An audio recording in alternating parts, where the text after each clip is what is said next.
Madam X is a DJ. Life is a dance floor and love is the music. Oh, True. Baby. that's a Pink lyric. We stan as well. Oh my God, it is! Wrong diva, Tayce. Next week we're having Pink, by the way. Hi, Hans. She's Tayce. And she's Munroe Bergdorf. Welcome to Queerpiphany. And today's guest is the king of the airways, and he's also king of a stylish quiff. And the king of being born in Oldham in the 1980s. I love getting stuff off Wikipedia last minute. Oh, it's the iconic Nick Grimshaw. Roll titles. Bow!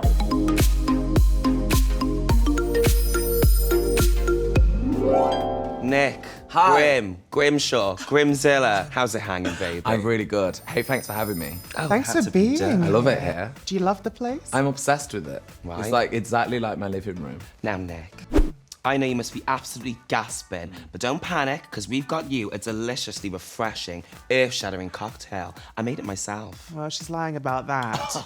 Oh, look at this. Wow. Chin, That's chin, showbiz, baby. Wow, that's The parrot telly. wow. So, we're here to talk to you about your personal queerpiphany.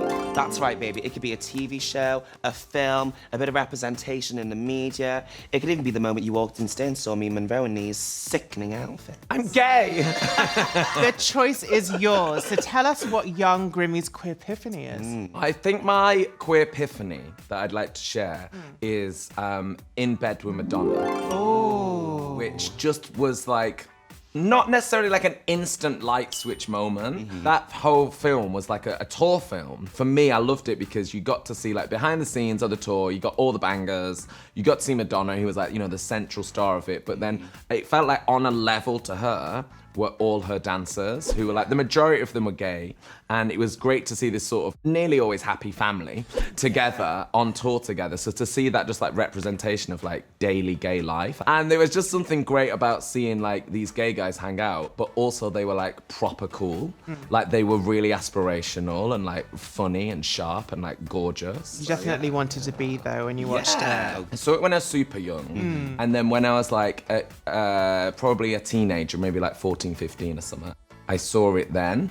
And I think, and I saw it properly then. And I think when you're like figuring out like you're part of the queer community or figuring out your identity or whatever, like I'd not seen gay men represented like that before. Right. I'd sort of seen it before as in like, oh, it's like this terrible secret that someone's got in Brookside. Yeah. Or like someone's got it and they're dead. Or someone on drugs is gay. So it was always like these like Negative sort of, like, connotations heady, all the negative time. things. Or it was like a secret thing. And it sounds really simple. Yeah. But like just seeing like a group of gay guys hanging out and having conversations and being like a bit bitchy and like having a laugh and then being sweet together. So I just remember seeing it and thinking it was like a mixture of like reassuring and also quite exciting because it was like with Madonna and like mega glam and fun. So it felt very like celebratory, I think, as well. This queerpiphany moment, this would have happened then around 15 years Probably, ago. yeah. I think that was the moment that it made sense to me. But then when I was older, I sort of saw the relevance to it or like the weight of it. Yeah.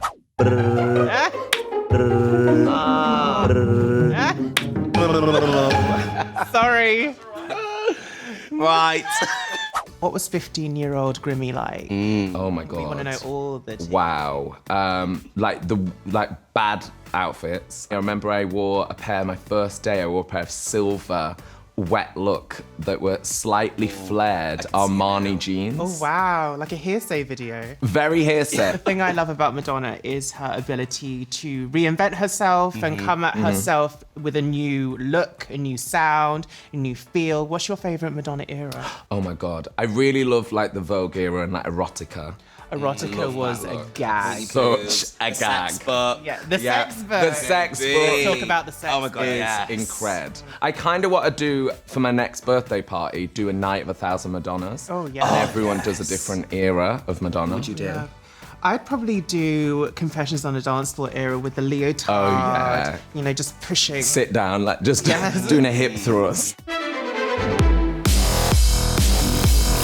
What about you, Tayce? What would you do? I'd probably do current Madonna now because I think she's just chaotic as hell in the best way. And that's a bit of me. Yeah. I love a bit of chaos. So current Madonna. Yeah. I might do Madam X with like Yeah. the Oh, eye patch. yes. Love the eye patch. I'll give anything to fall down the stairs in front of a room full of people. So, Mad, she's done a lot for the community, for you. Is there anything that you feel you owe to her? I actually found her like very inspiring as a young gay guy. Yeah. Like it became like, oh my God, it can be exciting and fun, and that there's this whole culture that's like just for us, and it's an amazing one about like music, and I'd not really seen that anywhere. So I guess I owe her getting me excited and getting, you know, me to indulge in my queerness. Gave you that sense of community. Yeah, and I'd not seen that, you know. I was like growing up in Oldham, I'd not seen that anywhere. So it got me excited. And now look at Oldham. Right. Got And their now- own queer icon. Yeah, it's the queer capital of Greater Manchester. You heard it here first. I think it was like really powerful, and I think now like everyone, and rightly so, is like, well, not everyone, but most people and most pop stars are like vocal about like the plight of others, and we have a lot of great allies. But I think in the late 80s and early 90s, when Madonna was being so vocal, like I don't think we can forget the sort of the weight of that at the time. You know, it was in the sort of midst of like the AIDS crisis, and no one was talking about it. Like the president of America was like not talking about it, and Madonna was probably the biggest pop star in the world, and was like very, very vocal about it. And I like the fact that she said in a few interviews, like, homosexuality, like people talk about it and discuss it as if it's like a debate, and she's like, it's just like a fact. Yeah. It just like exists. So I think to have somebody of that, you know, level of fame talking about it constantly. Shining such a good light on it. Yeah, and doing like fundraisers is incredible, you know? We're definitely seeing the legacy of Madonna in different artists as well. I mean, definitely. Gaga. Yeah, exactly. What the gay community was going through in the 1980s is very similar to what trans people are going through now with regards to the media. So seeing people like Gaga kind of carry on that is really important. We wouldn't have had that without Madge. So Yeah. thank you, Madonna. Thanks, Madonna, if you're watching. Love you, baby. I think the tester is when like a celebrity stands behind a cause that actually doesn't really benefit you. Yes. And I think the thing about Madonna standing up in the 1980s is that it was actually to her detriment. Yeah. Because, you know, gay people were really looked down upon, all queer people looked down upon. And, you know, HIV was this unknown thing that was really being blamed on us. And for Madonna to stand up and say, actually, no, this affects us all. And you should, you know, stand behind this community because it's the human thing to do. It was massive, Yeah. so massive, and so important and vital. There's like amazing stuff if you go on YouTube. Like you can write like, I don't know, like Madonna's best gay bits or whatever.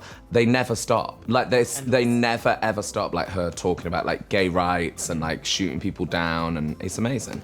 And she was actually really targeted by the church as well, wasn't she? Yeah. Like, if you really deep what she's been through from, you know, An awful lot, really. Yeah. She was denounced by the Pope. I mean, can you imagine being That's- denounced by the Pope? That is so major. Like, Wow. sorry, this religion's not for you. Like, I think she was banned from Italy as well for That's being kind like of iconic. Was that too for the sexual. burning crosses? And I think it was for. oh, well, that'll do it. Casually, right? We've all been there. That will turn a couple of heads in the morning. The Pope's like, she did what? You were with me last night. If you could condense Madonna's legacy into 3 words, what would those 3 words be? Representative. Yes. Iconic. Undeniable. Always. And slightly terrifying. That's a T. Yeah? Yeah. Like, but I think I kind of want famous people a bit like that. Next question. Yes. Let's say we are throwing a party in honor of Madonna's iconic allyship, yeah? So off the top of your head, Okay. what would this party look like? Okay, right. I'm putting my drink down because this is getting quite serious. So, guest list, who you inviting? Guest list, you, me, Good Madonna. Yes. That's it. Amazing. Oh, fabulous. Well, yeah. Location, go. Location, New York City. Where? I think we have to do it in like a voguing ballroom. Studio 54. Studio 54. Open Let's it back do up and open up the doors and let's go. Let's go. Let's go. Let's go. Let's go. Last but not least, music. What you have it? We've got to have Vogue. We've got to have music. And we've got to have human nature. Yeah. Yeah? Oh, we've got a broad I like it. That's spectrum. I actually think we should make this happen. Come on, Madonna, give us a call. Come on. Madge! Phone in, girl! Call MTV now if you're Madonna.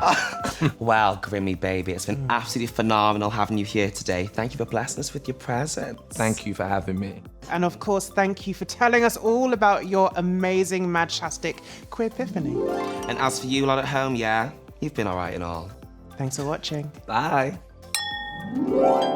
To learn more about the amazing things Madonna has done for the community, just type Madonna LGBTQ icon into your favourite search engine. And if you're an ally looking to do more for the queer community, in the vein of our dear Madge, you can check out F-Flag. And as always, you can also find a load of helpful resources on a whole range of topics and issues at the MTV UK website under Charity Helplines. Website on your screens now. And I must insist that you also hit like and subscribe so you never miss a second of Queerpiphany or anything else from the MTV UK YouTube channel.